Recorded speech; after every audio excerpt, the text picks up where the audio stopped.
ರೀ ರೀ ಬರ್ರಿ. ಎಂತ ಮೋಸದ ಫ್ಯಾಮಿಲಿ, ಎಂತ ಮೋಸದ ಜನ. ನಮ್ಗೇನೆ ಸುಳ್ಳು ಹೇಳ್ಬಿಟ್ಟು ನಮಗೆ ನಾಮ ಆಗ್ತಾವಲ್ಲ. ಇಂಥ 420 ಜನ ಇರಬೇಡ. ನನ್ನ ಮಗಂಗಿನೇ 2ನೇ ಮದುವೆ. ಸಾಧ್ಯ ಇಲ್ಲ. ರೀ ರೀ ಎಲ್ಲಿದ್ದೀರಾ? ಬರ್ರಿ ಬೇಗ. ಎಷ್ಟು ಕರಿಬೇಕೋ ಇವ್ರಿಗಂತೂ. ಇವಾಗ ನನ್ನ ಗಂಡಂಗೆ ಗೊತ್ತಾಗ್ಲಿ, ಅವಾಗೈತೆ ಮಾರಿ ಹಬ್ಬ. ಇವತ್ತು ಈ ಮದುವೆ ನಿಲ್ಸಕ್ಕಂತೂ ಒಳ್ಳೆ ಅವಕಾಶ ಸಿಕ್ಬಿಡ್ತು ನನಗಂತೂ. ಇಷ್ಟು ದಿನ ಕಾಲಿದಕ್ಕೂ ಸಾಕಾಗೋಯ್ತು. ಬರ್ರಿ, ಎಲ್ಲಿದ್ದೀರಾ? ಅದೇ ಸೊತ್ತು ಮಾಡ್ತಿರೋ ನೀವಂತೂ. ಅರ್ಜೆಂಟಾಗಿ ಏನಾರ ವಿಷಯ ಹೇಳ್ಬೇಕು ಅಂತಂದ್ರೆ ನೀವಂತೂ ಕೇಳಿಸ್ಕೊಳ್ಳೋಕ್ಕೂ ತಯಾರಿಲ್ಲ. ಬನ್ನಿ ಬನ್ನಿ ಬೇಗ. ಈ ಬೀಗರು ಎಲ್ಲ ಸೇರ್ಕೊಂಡು ನಮ್ಗೆ ಎಷ್ಟು ನಾಮ ಆಗ್ತಾವ್ರೆ, ಎಷ್ಟು ಮೋಸ ಮಾಡ್ತಾವ್ರೆ ಅಂತ ನೋಡಿ ಬನ್ನಿ. ಲೋ ಮಗನೇ, ಲೋ ಆಕಾಶ್, ಎಲ್ಲಿದ್ಯಾ ಬಾರೋ. ಇವನು ಗೊತ್ತೋ ಇವನಿಗೂ ಗೊತ್ತಿಲ್ವ? ಯಾರಿಗೆ ಗೊತ್ತು? ಇವನಿಗೂ ಸೇರೆ ಮೋಸ ಮಾಡ್ತಾವಳೆ. ನಾವು ಕಂತ್ರಿ ಮಾಡ್ತಿರ್ತಾಳೆ ಅಲ್ವಾ? ನಂಬಕ್ಕಾಗಲ್ಲ. ದೊಡ್ಡ ದೊಡ್ಡ ಕಂತ್ರಿ ಅಲ್ವಾ? ಈ ಹಳ್ಳಿನಾಗಿರೋರೆಲ್ಲ ಹಂಗೆ 420ಗಳು ದುಡ್ಗೋಸ್ಕರ ಎಂಥ ಕೆಲಸ ಮಾಡ್ತಾವ್ರೆ ಅಂತ ಹೇಳಿದ್ರೆ. ಅಬ್ಬಬ್ಬಬ್ಬಬ್ಬಬ್ಬಬ್ಬ, ಏನು ಎಗ್ರಾಡ್ತಾ ಇದೆಯಾ ತಾಯಿ ನಮ್ಮಮ್ಮ. ನೀನು ಇವಾಗ ಜಗಳ ಮಾಡ್ತೀಯ, ಅದನ್ನ ಎಲ್ಲರೂ ನೋಡ್ತಾರೆ. ಅದು ಈ ಭೈರವ ಇರಬೇಕಾದ್ರೇನೆ ನೀನು ಜಗಳ ಮಾಡ್ತೀಯ. ನೋಡೆ ಬಿಡೋಣ. ಮಾಡು. ಈ ಭೈರವಂಗೆ ಒಂದು ಚಿಟಿಕೆ ಹೊಡಿಯೋದು ಸಾಕು ನೀನೆಲ್ಲ ಕಂಟ್ರೋಲ್ ಮಾಡೋಕ್ಕೆ. ಸರಿ ಸರಿ ಸರಿ, ಅದು ಏನೇನು ಹೇಳಬೇಕು ಅಂತ ಅಂದ್ಕೊಂಡಿದ್ಯೋ ಎಲ್ಲ ನಿನ್ನ ಬಾಯಿಂದನೇ ಬರೆದ್ಬೇಕು ಅಲ್ವಾ? ಈ ಭೈರವ ಇರಬೇಕಾದ್ರೆ ನಿನ್ನ ಬಾಯಿಂದ ಅದು ಹೆಂಗೆ ಬರೋಕ್ಕೆ ಸಾಧ್ಯ? ನಾನು ಇದೀನಿ ಅಂತ ಗೊತ್ತಿದ್ದಿದ್ರೆ ಈ ಕಡೆ ತಲೆನೂ ಹಾಕಿ ಮಲ್ಕೋತಾ ಇರಲಿಲ್ಲ ನೀನು. ಪಾಪ ಏನು ಮಾಡ್ತೀಯ? ಆ ಮಾಯಕಿ ಗೊತ್ತಿಲ್ಲ. ಕರಿ ಕರಿ ಕರಿ ಕರಿ, ಇನ್ನೂ ಎಷ್ಟು ಜನನ ಬೇಕೋ ಅಷ್ಟು ಜನನು ಕರೆದು ಗುಡ್ಡೆ ಹಾಕಿ ಅದೇನೋ ಹೇಳ್ಬೇಕು ಅಂತ ಬಂದಿದೆಯಲ್ಲ, ಮದುವೆ ನಿಲ್ಲಿಸ್ಬೇಕು ಅಂತ ಬಂದಿದೆಯಲ್ಲ, ನಿಲ್ಲಿಸು ನಿಲ್ಲಿಸು ನಿಲ್ಲಿಸು. ನಾನು ನೋಡ್ತೀನಿ ಅದು ಹೆಂಗೆ ನೀನು ಮದುವೆ ನಿಲ್ಲಿಸ್ತೀಯ ಅಂತ. ಚೂಪ್ ಚೂಪ್ ಚುಪ್. ಅಮ್ಮ, ಯಾಕೆ ಏನಾಯ್ತು? ಯಾಕೆ ಈ ಥರ ಕಿರ್ಚಾಡ್ತಾ ಇದೆಯಾ? ಏನಾಯ್ತು? ಇದು ಬೀಗ್ರು ಮನೆಗಿದ್ದೀವಿ ನಾವು. ನಮ್ಮ ಮನೆಗಿಲ್ಲ ಅನ್ನೋದನ್ನ ನೀನು ಮರಿಬೇಡ. ನಾವು ಬೀಗ್ರು ಮನೆಗಿದ್ದೀವಿ ಅನ್ನೋದು ಸ್ವಲ್ಪ ನೆನ್ಪಿಟ್ಕೊ ನೀನು. ಯಾಕೆ ಈ ಥರ ಮಾತಾಡ್ತಾ ಇದೆಯಲ್ಲ? ಬೀಗ್ರು ಏನಾದರೂ ನೀನು ಆಡೋದು ನೋಡಿದ್ರೆ ಇರಿಟೇಷನ್ ಮಾಡ್ಕೊಳ್ಳಲ್ವಾ? ಅವರೆಲ್ಲ ಪಾಪ ಕೇಳಿಸ್ಕೊಂಡಿಲ್ಲ ಅಂತ ಅನ್ಸ್ತೈತೆ. ನೀನು ನಮ್ಮನೆ ಕಿರ್ಚಾಡಿದ್ರೆ ಯಾರೂ ಮೂಗು ತುಪ್ಪಾಕಲ್ಲ. ಅರ್ಥ ಮಾಡ್ಕೊ. ನಾವು ಈ ಮನೆಯಿಂದ ಮದುವೆ ಮಾಡ್ಕೊಂಡು ಹೋಗ್ತಾ ಇದೀವಿ ಹುಡುಗಿನ. ನೀನು ಅದನ್ನ ಮೈಂಡಲ್ಲಿ ಇಟ್ಕೊಳ್ಳೋದು ಬಿಟ್ಬಿಟ್ಟು ಯಾಕೆ ಈ ಥರ ಕಿರ್ಚಾಡ್ತಿದ್ಯಾ? ನಾನ್ಸೆನ್ಸ್ ಥರ. ನಾನ್ಸೆನ್ಸ್. ನಿಂಗೆ ಸ್ವಲ್ಪನೂ ಗೊತ್ತಾಗಲ್ವಾ ರಿಲೇಟಿವ್ಸ್ ಮನೆಗೆ ಹೆಂಗಿರ್ಬೇಕು, ಏನು ಮಾಡಬೇಕು ಅಂತ? ಅದೇನು ಅಂದ್ರೆ? ಚೂಪ್ ಚೂಪ್ ಚೂಪ್. ಹೇಳಮ್ಮ, ಏನಾಯ್ತು ಅಂತ? ಅದೇನು ಅಂದ್ರೆ ಅದನ್ನೇ ನಾನು ಕೇಳ್ತಿರೋದು. ಏನು ಅಂದ್ರೆ ಏನು ಹೇಳು? ಏನೋ ಹೇಳ್ಬೇಕು ಬಾಬಾ ಅಂತ ಅರ್ಜೆಂಟಾಗಿ ಕಿರ್ಚ್ಕೊಂಡಲ್ಲ. ನಾನು ಲ್ಯಾಪ್ಟಾಪ್ ಎಲ್ಲ ಕ್ಲೋಸ್ ಮಾಡಿ ಓಡ್ ಬಂದೆ. ಏನಾಯ್ತು ನಿನಗೆ ಅಂತ ಹೇಳಿ ಏನು ಹೇಳ್ಬೇಕಿತ್ತು? ನೆನಪಿದ್ರೆ ತಾನೇ ಹೇಳಕ್ಕೆ. ಹಬ್ಬಬ್ಬಬ್ಬ, ಹೇಳಿ ಹೇಳಿ ಹೇಳು. ನೆನೆಸ್ಕ. ಏನು ನೆನೆಸ್ಕ? ಈ ಭೈರವ ಇರೋ ತನಕ ನಿನ್ಗೆ ಏನು ನೆನಪಾಗ್ಬೋದು ಹೇಳು? ಏನೂ ನೆನಪಾಗಲ್ಲ. ನೆನೆಸ್ಕೊ ಚೆನ್ನಾಗಿ ನೆನೆಸ್ಕೊ. ಅದು ರೀ, ನಾನು ನಿಮ್ಗೇನೋ ಹೇಳ್ಬೇಕು ಅಂತಾನೆ ತಾನೇ ಕರೆದಿದ್ದು. ಅದನ್ನೇ ನಾನು ಹೇಳ್ತಾ ಇರೋದು. ಹೇಳು, ಏನು ಕರೆದಿದ್ದು? ಹೇಳು ವಿಷಯ. ಕಿರ್ಚಾಡ್ಕೊಂಡು ಕರೆದಲ್ಲ, ಏನು ವಿಷಯ ಹೇಳ್ಬೇಕು ಅಂತ ಕರೆದಿದ್ದು ನೀನು? ವಿಷಯ ರೀ, ನೆನಪೇ ಆಗ್ತಿಲ್ಲ. ನಾನು ಅದೇನೋ ಹೇಳ್ಬೇಕು ಅಂತ ನಿಮ್ಮನ್ನು ಕರೆದಿದ್ದೇನೋ ನಿಜ. ಆದರೆ ನನಗೇನೋ ಅರ್ಥನೇ ಆಗ್ತಿಲ್ವೇ, ನೆನಪೇ ಆಗ್ತಿಲ್ವೇ. ಯಾಕೆ ನೆನಪಾಗ್ತಿಲ್ಲ? ಏನೋ ಇಂಪಾರ್ಟೆಂಟ್ ವಿಷಯ ಹೇಳ್ಬೇಕು ಅಂತ ರೀ ಕರೆದಿದ್ದು ನಾನು. ವೆರಿ ವೆರಿ ಇಂಪಾರ್ಟೆಂಟ್ ವಿಷಯ ರೀ ಅದು. ನೆನೆಸ್ಕೊಳ್ತಾ ಇದ್ದೀನಿ ರೀ. ಏನೋ ವಿಷಯ ಹೇಳ್ಬೇಕಲ್ಲ ನಾನು. ರೀ ಹೇಳ್ತೀನಿ ಒಂದು 2 ನಿಮಿಷ. ಅದು ಯಾರ ವಿಷಯ? ನನ್ನ ಮಗನ ವಿಷಯನಾ? ನನ್ನ ಮಗಳ ವಿಷಯನಾ? ಯಾರ ವಿಷಯ? ಯಾರ ವಿಷಯ ಹೇಳ್ಬೇಕು ಅಂತ ಬಂದಿದ್ದು ನಾನು? ನನ್ನ ತಲೆಗೆ ಏನಾಯಿತು? ಏನೋ ಹೇಳ್ಬೇಕು ಅಂತ ಬಂದೆ, ಏನೋ ಹೇಳೋಕ್ಕೆ ಆಯ್ತಿಲ್ವಲ್ಲ ನನಗೆ. ಏನಾಯ್ತಪ್ಪ? ರೀ ಅದು ಅದು ಅದು ಅದು ಅದು ನೆನಪಾಗಲ್ಲ ಬಿಡು. ಯಾಕೆ ನೆನೆಸ್ಕಂತೀಯ?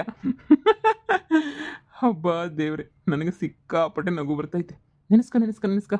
ಎಷ್ಟು ನೆನೆಸ್ಕೋಬೋದು? ನೀನು ಇವತ್ತೆಲ್ಲ ತಲೆ ಕೆರ್ಕೊಂಡು ನೆನೆಸ್ಕೊಂಡ್ರು ನೋ ನೋ ನಿನಗೆ ಏನು ನೆನಪಾಗಲ್ಲ. ನೆನಪಾಗಕ್ಕೆ ನಾನು ಬಿಡೋದು ಇಲ್ಲ ಬಿಡು. ಒಂದು ಕಿತ್ತ ರಾಮ್ ರೀಮ್ ಚೂಪ್ ಅಂತ ಹಾಕಿದ್ಮೇಲೆ ಅದು ಹೆಂಗೆ ನಿನಗೆ ನೆನಪಾಯ್ತದೆ? ಎಲ್ಲ ನೆನಪಾಗಕ್ಕೆ ಅದು ಹೆಂಗೆ ಸಾಧ್ಯ? ಆಗಲ್ಲ. ನಿನ್ಗೆಲ್ಲೋ ತಲೆ ಕೆಟ್ಟೈತೆ ಅಂತ ಅನಿಸ್ತದೆ. ತಲೆ ಕೆಟ್ಟೋಳೆ ನೋಡು. ರಿಲೇಟಿವ್ಸ್ ಮನೆಗಿದ್ದೀವಿ, ಸ್ವಲ್ಪನಾದರೂ ಅಚ್ಚುಕಟ್ಟಾಗಿರೋದು ಕಲ್ತ್ಕೊ. ಅದು ಬಿಟ್ಟು ಈ ಥರ ಎಲ್ಲ ಕೂಗಾಡೋದು ಕಿರ್ಚಾಡೋದೆಲ್ಲ ಮಾಡಬೇಡ. ಸ್ಟುಪಿಡ್ ದೊಡ್ಡ ಇಡಿಯಟ್ ನೀನಂತೂ. ಸ್ವಲ್ಪ ನಾರ್ಮಲ್ ಆಗಿರು, ಓಕೆ? ಮದುವೆ ಮಾಡ್ಕೋತಾ ಇದೀವಿ, ನಿನ್ಗೆ ಹುಚ್ಚಿಡ್ಸ್ಬಿಟ್ಟೈತೆ ಅಂತ ಅನ್ಕೊಂಡ್ಬಿಡ್ತಾರೆ ಅಷ್ಟೇ ಅವರು. ಲೂಸ್ ಅಂತ ಸ್ವಲ್ಪನಾದರೂ ಸಮಾಧಾನ ಮಾಡ್ಕೊಂಡು ಇರೋದು ಕಲಿ. ಎಷ್ಟು ಕೋಪ ಬಂದ್ರು ಸರಿ. ಕರೆದವಳೆ ಏನು ವಿಷಯ ಅನ್ನೋದೇ ಮರ್ತೋಗ್ಬಿಟ್ಟೈತೆ ಅಂತ ಇವಳಿಗೆ. ನೀವು ಜಾಸ್ತಿ ಸ್ಟ್ರೆಸ್ ಮಾಡ್ಕೊಂಡು ನಿಮಗೆ ಮೆಂಟಲಿ ವೀಕ್ ಆಗ್ಬಿಟ್ಟಿದ್ದೀರಾ ಅನ್ಸುತ್ತೆ ಅಮ್ಮ. ಹೋಗಿ ಸ್ವಲ್ಪ ರೆಸ್ಟ್ ಮಾಡಿ. ಇಲ್ಲ ಕಣೋ, ನಾನು ಏನೋ ಹೇಳ್ಬೇಕು ಕಣೋ ನಿನಗೆ. ಅದನ್ನೇ ನಾನು ನೆನೆಸ್ಕೊತಾ ಇದ್ದೀನಿ. ಸರಿ ಬಿಡು. ಇನ್ನೊಂದ್ಸಲ ಚಮಕ್ ಕೊಡ್ಲಾ? ಅಯ್ಯೋ ನೆನ್ಪಾಯ್ತು, ನನ್ನ ಮಗನ್ ಮದುವೆ ಮಾಡ್ಕೊಂತಿರೋಳು ನಿಧಿ ಎರಡನೇ ಮದುವೆ ಮಾಡ್ಕೊಂತಾವಳೆ ತಾನೇ. ಇವಳಿಗಾಗ್ಲೇ ಒಂದು ಗಂಡ ಅವನೇ, ಹೂನಲ್ವಾ? ಅಯ್ಯೋ ನನಗೆ ಯಾಕೆಲ್ಲ ಮರ್ತೇ ಹೋಗ್ಬಿಟ್ಟಿತ್ತು. ಇದನ್ನೇ ತಾನೇ ನಾನು ಹೇಳ್ಬೇಕು ಅಂತ ಹೋಗಿದ್ದು ನನ್ನ ಗಂಡಂಗೂ ನನ್ನ ಮಗುಂಗೆ. ಇದೇ ಮರ್ತೋಗ್ಬಿಡ್ತಲ್ಲ ನನಗೆ. ಒಳ್ಳೆ ಕತೆ. ರೀ ರೀ ಈಗ ವಿಷಯ ಗೊತ್ತಾಯ್ತು ನನಗೆ. ಬನ್ನಿ ಬೇಗ, ನಿಮ್ಗೆ ಏನೋ ಹೇಳ್ಬೇಕು, ಇಂಪಾರ್ಟೆಂಟ್ ವಿಷಯ ಹೇಳ್ಬೇಕು, ಬನ್ನಿ ಬೇಗ. ಸರಿ ಸರಿ ಹೇಳು ಹೇಳು, ತುಂಬಾ ಇಂಟ್ರೆಸ್ಟಿಂಗ್ ಆಗಿ ಹೇಳ್ಬೇಕಲ್ವಾ, ಹೇಳು ಹೇಳು. ರೀ Akash, Akash where are you Akash, come fast. ಹೀಗೆ ನೆನಪಾಯ್ತಿಲ್ಲ, ಈ ಸಲ ಮರೆಯಲ್ಲ ಬಿಡು. ಈ ಸಲ ಎಲ್ಲ ವಿಷಯನೂ ಪಟ ಪಟ ಪಟ ಪಟ ಅಂತ ಹೇಳ್ತೀನಿ. ಇವತ್ತು ನನ್ನ ಗಂಡುಂಗೆ ಐತೆ ಎರಡನೇ ಮದುವೆ ಮಾಡ್ಕೊಂತಿರೋದಲ್ವಾ, ಲೋಫರ್ ಅವಳು ನಿಧಿ. ನಿನ್ನ ಮಾತ್ರ ಸುಮ್ಮನೆ ಬಿಡಲ್ವೇ, ನನ್ನ ಮಗನ ಮದುವೆ ಮಾಡ್ಕೊಳಕ್ ಬಂದಿದ್ಯಲ್ವಾ. ರೀ ಲೇ, ನಿನ್ಗೆ ಏನಾದ್ರು ಮೆಂಟಲ್ ಗಿಂಟಲ್ ಆಗೈತೇನೆ? ಅದೇನ್ ವಿಚಾರ ಅಂತ ಹೇಳಿ ಬೇಗ, ಯಾಕೆ ಸುಮ್ಮನೆ ಇದ್ ಮಾಡ್ಕೊಂತೀಯ? ರೀ ಅದೇನು ಅಂತ ಹೇಳಿದ್ರೆ ನಿಧಿ ರೀ. ನೋ ಮುಂದಕ್ಕೆ ಹಾ ಹೇಳು. ನಿಧಿ ಏನ್ ಮಾಡಿದ್ಲು ನಿನ್ಗೆ? ಆ, ಅದು ಅದು ರೀ ಅದು ಅದು ಆಮೇಲೆ ಅದು ಅದು ಅದು ಅದು ಮುಂದಕ್ಕೆ ಹೇಳು. ಹೇಳೆ, ನಿನ್ಗೇನೇ ಆಯ್ತು? ನಿಧಿ ನಿಧಿ ಆಮೇಲೆ ಮುಂದಕ್ಕೆ ಹೇಳು. ನಿಧಿ ಅದು ನಿಧಿ ನಿಧಿ ನಿಧಿ ಅದು ರೀ ಏನೋ ಇಂಪಾರ್ಟೆಂಟ್ ವಿಷಯ ರೀ, ವೆರಿ ವೆರಿ ಇಂಪಾರ್ಟೆಂಟ್ ವಿಷಯ ರೀ. ಅದು ನಿಧಿ ಆ, ನಿಧಿ ನಿಧಿ ಅದು ಇರಿ ಒಂದು ನಿಮಿಷ. ಅದು ಡ್ಯಾಡಿ ಅಮ್ಮಂಗೆ ಏನೋ ಆಗಿರ್ಬೇಕು. ಫಸ್ಟ್ ಹಾಸ್ಪಿಟಲ್ ಕರ್ಕೊಂಡೋಗಿ ತೋರಿಸಿ. ತುಂಬಾ ಟೆನ್ಷನ್ ಮಾಡ್ಕೊಂಡಿದ್ದಾರೆ ಯಾಕೋ, ಆಗ್ಲಿಂದ ಇದೇ ತರ ಆಡ್ತಾವ್ರೆ. ಇಷ್ಟು ದಿನ ನಾರ್ಮಲ್ ಆಗಿದ್ರು ಡ್ಯಾಡಿ, ಈಗ ಸಡನ್ ಆಗಿ ಏನೋ ಆಗಿರ್ಬೇಕು ಇವರಿಗೆ. ರಿಲೇಟಿವ್ಸ್ ಮನೇಲಿ ಬಂದಾಗಿಂದ ಹೆಂಗೆಂಗೋ ಬಿಹೇವ್ ಮಾಡಕ್ ಶುರು ಮಾಡ್ಬಿಟ್ಟಿದ್ರಲ್ಲ. Mummy what happen? ಹಾ, ಯಾಕೆ ಈ ತರ ಮಾಡ್ತಾ ಇದ್ರೆ ರಿಲೇಟಿವ್ ಮನೇಲಿ? ಸ್ವಲ್ಪನಾದ್ರೂ ಸೆನ್ಸ್ ಇರ್ಬೇಕಲ್ವಾ? ನೋಡಿ ಎಲ್ಲ ಹೊರಗಡೆ ಇದ್ದಾರೆ, ಯಾರಾದ್ರೂ ಮನೇಲಿ ಇದ್ದಿದ್ದು ನಿಮ್ಮನ್ನೆಲ್ಲ ಯಾವ ಥರದ ನೋಡಿದ್ರೆ ಅವ್ರು ಏನು ಅನ್ಕೊಳ್ತಾ ಇದ್ರು ಹೇಳು? ಸ್ವಲ್ಪನಾದ್ರೂ ಬೇಕಲ್ವಾ ಮಮ್ಮಿ ಸೆನ್ಸು? ಹಾ, what is this non sense? ನೀವೇ ಎಲ್ರಿಗೂ ಹೇಳ್ತೀರಾ ಸ್ಟ್ಯಾಂಡರ್ಡ್ ಆಗಿರಬೇಕು, ಸ್ಟ್ಯಾಂಡರ್ಡ್ ಮೇಂಟೈನ್ ಮಾಡಬೇಕು, ಹಾಗಿರಬೇಕು ಹೀಗಿರಬೇಕು ಅಂತ. But what are you doing here? ನಾನೇನಾದ್ರೂ ಸುಳ್ಳು ಹೇಳ್ತಿದ್ದೀನಿ ಅಂತ ಅನ್ಕೊಂಡ. ತುಂಬ ವೆರಿ ಇಂಪಾರ್ಟೆಂಟ್ ವಿಷಯ ಹೇಳ್ಬೇಕು ಕಣೋ ನಾನು ನಿನಗೆ. ಒಂದು ನಿಮಿಷ ಇರು, ಆದರೆ ಯಾಕೋ ನೆನಪೇ ಆಗ್ತಿಲ್ಲ ನನಗೆ. ಏನೋ ಹೇಳ್ಬೇಕು ನಾನು, ವೆರಿ ಇಂಪಾರ್ಟೆಂಟ್ ವಿಷಯ. ಅದು ನಿಧಿ ನಿಧಿ ಮುಂದಕ್ಕೆ ನಿಧಿ ನಿಧಿ ನಿಧಿ ಮುಂದಕ್ಕೇನೋ ಹೇಳ್ಬೇಕಿತ್ತಲ್ವ, ಯಾಕೋ ಅರ್ಥನೇ ಆಗ್ತಿಲ್ಲ ರೀ. ಇಷ್ಟೊತ್ತು ನೆನಪಿತ್ತು ರೀ, ಅದೇನೋ ನೀವು ಬಂದಿದ ತಕ್ಷಣ ಎಲ್ಲ ಮರ್ತೋಗ್ಬಿಡ್ತೀರಿ ನನಗಂತೂ. ಪ್ರಾಮಿಸ್, ಇಲ್ಲಿ ತನಕ ನೆನಪಿತ್ತು ನನಗೆ. ಸಾಕು ಸಾಕು ನನ್ನ ನಾಟಕ. ನೀನು ಬೇಕಂತ ಮದುವೆ ಹಾಳು ಮಾಡಬೇಕು ಅಂತ ಹಿಂಗೆಲ್ಲ ಮಾಡ್ತಾ ಇದೆಯಲ್ವಾ? ನೀನು ಏನು ಮಾಡಿದ್ರು ಮದುವೆ ನಿಲ್ಲಕ್ಕೆ ನಾನು ಬಿಡಲ್ಲ. ನನ್ನ ಮಗನ ಇಷ್ಟೇ ನನ್ನ ಇಷ್ಟ. ಸ್ಟುಪಿಡ್ ಥರ ಬಿಹೇವ್ ಮಾಡಬೇಡ. ವಾಪಸ್ ಬೆಂಗಳೂರು ಕಳಿಸ್ಬಿಡ್ತೀನಿ ಅಷ್ಟೇ ನಿನ್ನ. ಸುಮ್ಮನೆ ಸ್ಟುಪಿಡ್ ಥರ ಆಡ್ತಿದೆಯಲ್ಲ, ಆಗಿಂದ ಜೋರಾಗಿ ಕಿರ್ಚ್ಕೊಳ್ಳೋದು, ಜೋರಾಗಿ ಕರೆಯೋದು. ಹೋ ಗಾಡ್, ನನಗಂತೂ ಸಾಕಾಗೋಗ್ಬಿಟ್ಟೈತೆ. ಸರಿ, ನೀನು ರಿಲ್ಯಾಕ್ಸ್ ಮಾಡು. ಮತ್ತೆ ಪದೇ ಪದೇ ನಮ್ಮನ್ನು ಕರಿಬೇಡ. ಕರೆದ್ರೆ ಅಂತೂ ಗ್ಯಾರಂಟಿ ನಾನು ಬೆಂಗಳೂರು ರಿಟರ್ನ್ ಕಳಿಸ್ಬಿಡ್ತೀನಿ. ಓಕೆ? ಸದ್ಯ ಕಳಿಸಿದ್ರು ಓಕೆನೆ. ಪಾಪ ಏನೂ ಅರ್ಥ ಆಗ್ತಿಲ್ಲ ಬೀಗ್ರಿಗೆ. ಸ್ವಲ್ಪ ಇನ್ನೂ ಸ್ವಲ್ಪ ನೆನೆಸ್ಕೊಳ್ಳಿ. ಈಚೆ ಕಡೆಗೆ ಬಂದರೂ ಬರ್ಬೋದೇನೋ, ಏನು ಹೇಳಬೇಕು ಅಂತ ಅನ್ಕೊಂಡಿದ್ರು ಅದು. ನೆನೆಸ್ಕೊಳ್ಳಿ. ಏ ನಡಿಯೋ, ನೀನು ಜಾಸ್ತಿ ತಲೆ ಕೆಡ್ಸ್ಕೊಳಕ್ಕೆ ಹೋಗ್ಬೇಡ. ನಿಮ್ಮ ಅಮ್ಮಂಗೆ ಹಂಗೆ ಒಂದ್ಸಲ ಹೆಂಗೆಂಗೋ ಆಡಿಸ್ತಾ ಇತ್ತು ನಿಮ್ಮ ಅಮ್ಮಂಗೆ.